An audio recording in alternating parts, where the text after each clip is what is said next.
Welcome to all of you in this class today. आज आप लोगों को जो इंग्लिश की क्लास है इसके तहत एक महत्वपूर्ण टॉपिक बताने चल रहे हैं। ध्यान दीजिएगा, जो आपके केवल एकेडमिक में ही काम नहीं आता बल्कि इसके अतिरिक्त जब भी आप कंपटीशन में जाते हैं, कंपटीशन में पढ़ते हैं, मतलब आगे जो जहां पर आपको लगता है कि लैंग्वेज की क्या इंपॉर्टेंस है, ठीक है, वहां के बारे में हम आप लोगों को जिक्र करने चल रहे हैं। और आपकी परीक्षा में भी महत्वपूर्ण टॉपिक है और आता है, और एक एक नंबर करके आप गलत करते हो और आपका नंबर कट जाता है। तो आज का जो टॉपिक बेसिकली है हमारा, वो है वोकेबुलरी से रिलेटेड है, जो कि आपकी परीक्षा में पूछा जाता है। वोकेबुलरी का मतलब होता है शब्दकोश, और किस तरीके से आप अपना मतलब वर्ड पावर स्ट्रांग करते हैं। बेसिकली आप अपना जो वर्ड है इंग्लिश लैंग्वेज का किस तरीके से इंप्रूव करते हैं, उसके बारे में हम जिक्र करने चल रहे हैं। तथा परीक्षा में अगर प्रश्न पूछा जाएगा, आप उसको किस तरीके से सॉल्व करेंगे, इसको हम लोग सीखेंगे। ठीक है, देखिए जो चैप्टर है, आपको कह सकते हैं कि आपकी बुक का एक टॉपिक है आपका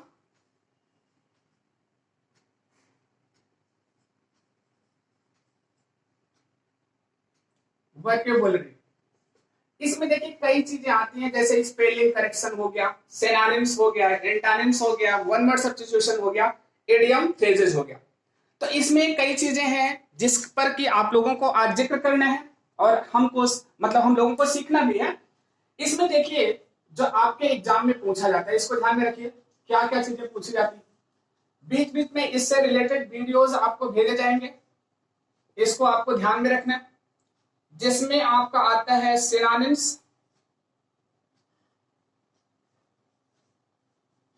सिनोनिम्स आता है। सिनोनिम्स के बाद दूसरा आपका आता है एंटोनिम्स।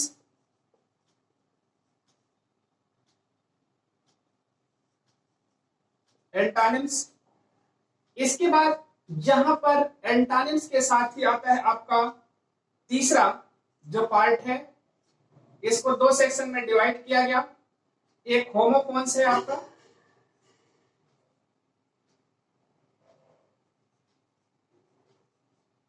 होमोफोन्स। होमोफोन्स के बाद आपका आता है words often confused.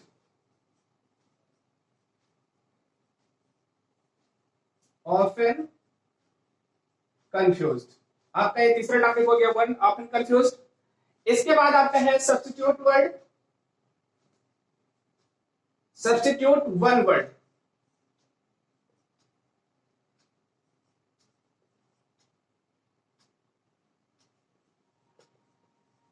Substitute one word, ये आपका इसमें दो पार्ट हो गया, ए बी। ये आपका चौथा टॉपिक हो गया। ठीक है, मतलब पहला टॉपिक आपका हो गया, दूसरा टॉपिक हो गया, तीसरा, चौथा, और अब यहां पर हम लेते हैं पांचवा टॉपिक आपका। पांचवा जो टॉपिक है आपका idiom and phrases. Idioms and phrases. ठीक, तो इतना टॉपिक आपके वोकैब में आता है। बाकी मान लीजिए स्पेलिंग करेक्शन है, बाकी सारी चीजें भी आपके एग्जाम में पूछे जाती। इसमें सिनोनिम्स का मतलब क्या होता है, एंटोनिम्स का मतलब क्या होता है, होमोफोन्स का मतलब क्या होता है, वर्ड ऑफन कंफ्यूज्ड किस तरीके से प्रश्न पूछा जाता है, सब्स्टिट्यूट वन वर्ड क्या होता है, इडियम एंड फ्रेजेस क्या होते हैं, इन्हीं चीजों के बारे में आज की क्लास में आप लोगों को सीखना है या पढ़ना है। देखिए जैसे कि आप जानते हैं सिनोनिम्स पर्यायवाची, आपको पता होगा सिनोनिम्स पर्यायवाची। एंटोनिम्स विलोम शब्द, एंटोनिम्स विलोम शब्द। होमोफोन्स मतलब का क्या होता है, समान ध्वनि वाले शब्द।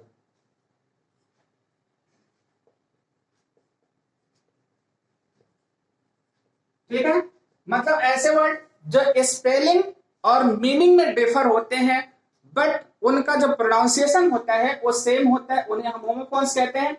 वर्ड ऑफन कंफ्यूज, ये भी ऐसे शब्द होते हैं जो हम ऑफन क्या करते हैं, कंफ्यूज करते हैं, जैसे रूट एंड रूट, दोनों का प्रोनाउंसिएशन सेम है बट स्पेलिंग डिफर है और मीनिंग क्या है, डिफर है, वहां पर हम वर्ड ऑफन कंफ्यूज के अंतर्गत इसको लेते हैं।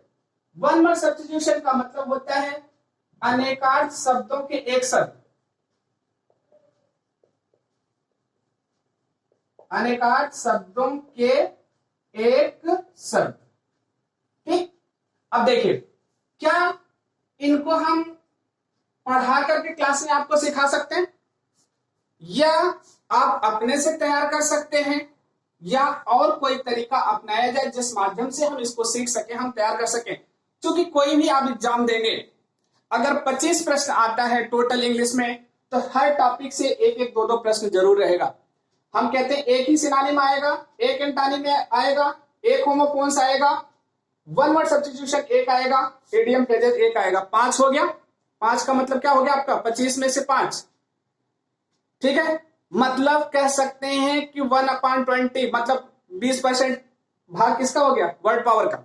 इसके अलावा आपका कंप्रहेंशन आएगा, नरेशन आएगा, नरेशन का मतलब जैसे direct indirect, active voice, passive voice, fill in the blank, tense से रिलेटेड, सेंटेंस करेक्शन, ये सारी चीजें मिलकर के आपके कंपटीशन का क्या होता है, पेपर तैयार होता है।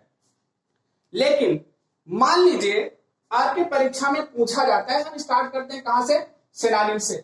आप क्या करेंगे, सिनोनिम में किस तरीके का प्रश्न पूछा जाता है, बात हम इस चीज का जिक्र करते हैं आपको।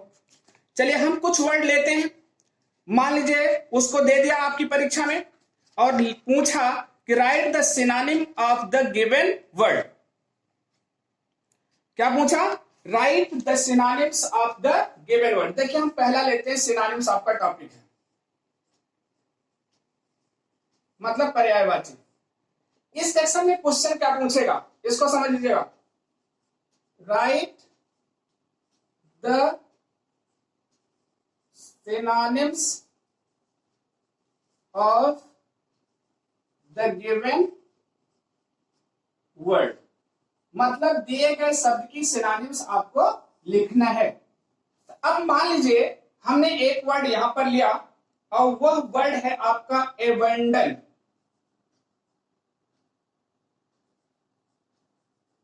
क्या लिखा, एबंडन, ये वर्ड दे दिया। ठीक, अब कहा कि इसका आपको सिनोनिम लिखना है। मान लीजिए आपका दूसरा वर्ड यहां पर दे दिया, दूसरा वर्ड दे दिया अटेन, यहीं पर आपका तीसरा वर्ड दे दिया, ठीक है, तीसरा वर्ड दे दिया असेंट, और यहीं पर आपका चौथा वर्ड दे दिया, इसमें लिखा एडवर्सिटी,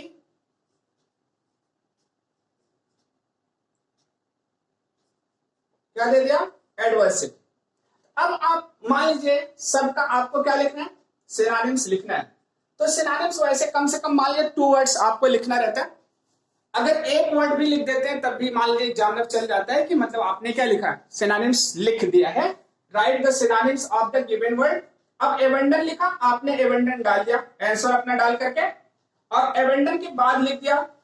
एबंडन का मतलब क्या होता है, इसको हिंदी में लिखना नहीं, लेकिन आप यहां पर अब देखिए आप सिनोनिम के रूप में लिखेंगे क्या, लीव, लीव मतलब छोड़ना, यहीं पर लिखेंगे फारसेक, फारसेक मतलब भी क्या होता है, किसी चीज को त्याग देना, और यहीं पर आप लिख सकते हैं क्या, गिव अप, गिव अप मतलब क्या होता है, त्यागना।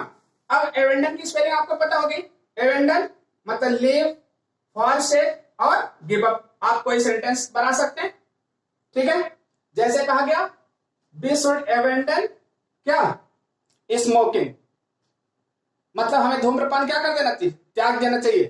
बैड कंपनी, ठीक है, हमारा जो साथ होता है मतलब बुरे लोगों का, उसको हमको क्या कर देना चाहिए, फॉरसेक कर देना चाहिए, गिव अप कर देना चाहिए, त्याग देना चाहिए। अब ऐसे आपका क्या है, अटेन, अटेन मतलब होता है प्राप्त करना, तो इसका मतलब जैसे आपका लिखा गया गेन, अचीव, ठीक, ऐसे ही आपका लिखा गया क्या, गेट, एस के बाद लिखा गया स्क्वायर, लिख दिया गया आपका। देखिए इसमें एवेंडन में लीव आ गया आपका, फारसेक आ गया, गिव अप आ गया। अटेन में gain, achieve, get, aspire. Aspire मतलब भी प्राप्त करना होता है, अटेन मतलब भी प्राप्त करना होता है। गेन मतलब अर्जित करना, लाभ कमाना। अचीव मतलब भी प्राप्त करना होता है, गेट मतलब प्राप्त करना ही होता है। आप इसको सिनोनिम के रूप में तैयार कर सकते हैं। जैसे एसेंट लिखा गया, देखिए असेंट का मतलब होता है राइज, मतलब ऊपर चढ़ना। राइज मतलब निकलना भी होता है, आपको पता है। लिफ्ट, लिफ्ट मतलब उठाना। ऐसे ही लिखा गया एलिवेशन, क्या लिखा गया, एलिवेशन। ऐसे ही आपका लिखा गया एडवर्सिटी, एडवर्सिटी मतलब मुसीबत होती है, मिसफॉर्चून। क्या लिखा गया, मिसफॉर्चून, कैलामिटी, कैलामिटी। इसके बाद माइजरी। अब मान लीजिए हम कहते हैं आपके एग्जाम में आया, क्या करने के लिए कि वोकैब से पूछा गया पहला सिनोनिम वर्ड आप किस तरीके से प्रिपेयर करेंगे।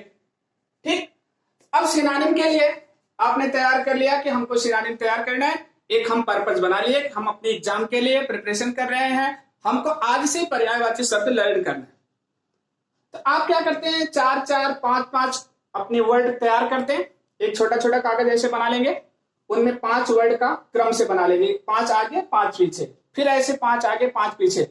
ऐसे करके अगर तैयार करेंगे तो 20 मतलब कैलेंडर टाइप में आप अपने मेज के सामने रख लीजिए। उनको अल्टरनेट क्या करते रहिए, बदलते रहिए। एक दिन आपका ऐसा आएगा कि काफी वर्ड्स आपके सिनोनिम्स तैयार हो जाएंगे, आप अपनी परीक्षा में लिख भी सकते हैं। जैसे एवेंडन लिखा, उसका 2 सिनोनिम लिख दिया। अटेन लिखा, 2 सिनोनिम। असेंट लिखा, 2 सिनोनिम। एडवर्सिटी लिखा, 2 सिनोनिम।